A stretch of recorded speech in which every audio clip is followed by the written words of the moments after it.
Assalamualaikum warahmatullahi wabarakatuh. Saya ingin menyampaikan beberapa nasihat dari ulama untuk kita semuanya yang merasa pernah meninggalkan sholat atau yang sampai hari ini masih mengabaikan sholat, masih sering meremehkan ibadah sholat. Para ulama menjelaskan banyak sekali ayat-ayat dan hadis-hadis tentang ancaman dari Allah bagi orang yang meninggalkan sholat. Bahkan kalau kita membaca di dalam rukun Islam, sholat itu termasuk rukun yang kedua setelah syahadat. Artinya akan ditolak keislaman seseorang walaupun dia mengatakan asyhadu an la ilaha illallah wa anna muhammadar rasulullah, tetapi dia tidak melaksanakan sholat secara sengaja tanpa uzur yang diperkenankan. Bahkan di dalam Al-Quran Allah berkali-kali memberikan kalimat ancaman, diantaranya fawailul lil musallin alladzina hum an sholatihim sahun.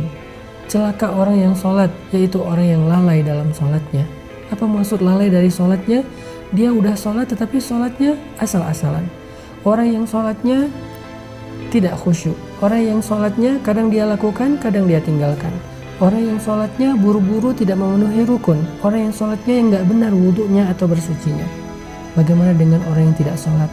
Makanya Allah Subhanahu wa Ta'ala menggolongkan di antara ciri-ciri yang paling jelas terhadap kemunafikan seseorang adalah dia malas dalam ibadah sholat. Bukan tidak sholat, malas dalam ibadah sholat.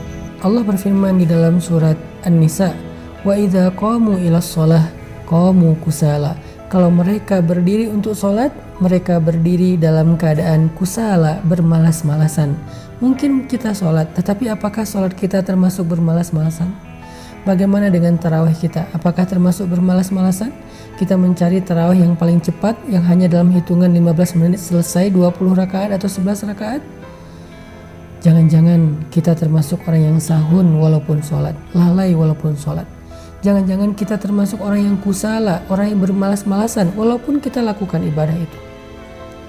Seandainya kita termasuk orang-orang yang lalai atau orang-orang yang bermalas-malasan dalam sholat, na'udzubillah, berarti masih ada kemunafikan di hati kita, tertolak iman dan Islamnya di sisi Allah Subhanahu wa Ta'ala. Teman-teman yang dirahmati Allah, sholat adalah satu-satunya ikatan antara kita dengan langit. Sholat adalah satu-satunya ikatan antara hamba dengan Allah. Sehingga ketika kita meninggalkan sholat satu kali saja, berarti kita telah memutuskan ikatan kita dengan Allah.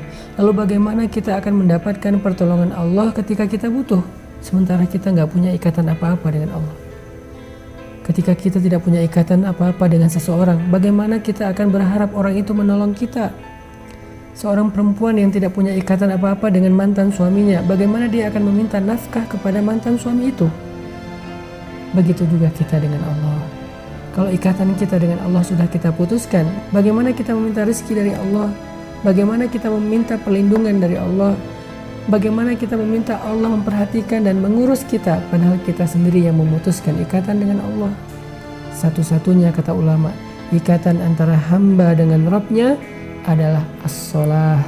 Siapa yang meninggalkan sholat secara sengaja tanpa alasan yang dibolehkan oleh agama, berarti dia telah memutuskan urwatul wuthqa, ikatan dengan Allah Subhanahu wa Ta'ala. Bahkan para ulama sampai berpendapat, seandainya seseorang meninggalkan sholat sampai akhir hayatnya, maka ketika dia meninggal, dia tidak boleh dikuburkan di kuburan kaum muslimin. Dia tidak boleh disolatkan oleh ulamanya kaum muslimin, kecuali hanya oleh keluarganya sendiri. Bahkan ketika dia masih hidup, jika dia tidak melakukan ibadah sholat secara sengaja dalam waktu yang lama, maka ulama mengatakan istrinya harus meminta cerai kepadanya. Seandainya dia suami itu harus menceraikan istrinya. Kenapa? Tidak halal bagi seorang perempuan mukminah menikah dengan laki-laki yang meninggalkan sholat. Ini menunjukkan sebagian ulama berpendapat orang yang secara sengaja meninggalkan sholat, maka dia telah murtad dari Islam. Walaupun ini bukan pendapat semua ulama, tetapi ini menunjukkan betapa bahayanya meninggalkan sholat. Nanti di akhirat, sholat adalah amal pertama yang akan ditanya oleh Allah. Seandainya sholat kita benar, maka amal yang lain akan Allah perbaiki.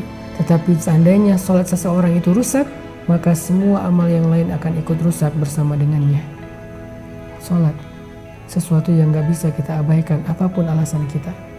Kita boleh tidak membayar zakat kalau tidak mampu. Kita boleh nggak haji kalau tidak mampu. Kita boleh nggak puasa kalau tidak mampu dengan cara diqadha atau bayar fidyah.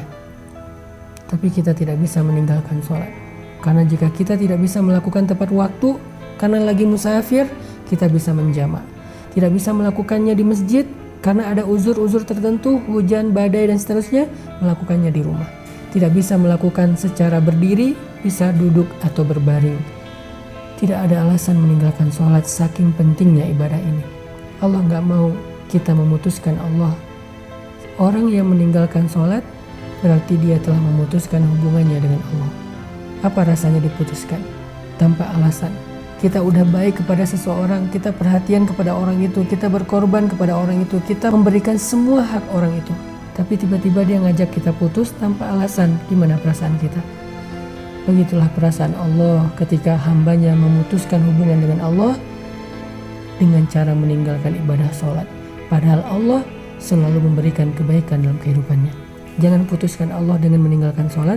Mudah-mudahan ketika kita menjaga sholat, Allah akan menjaga kita. Barakallahu fikum.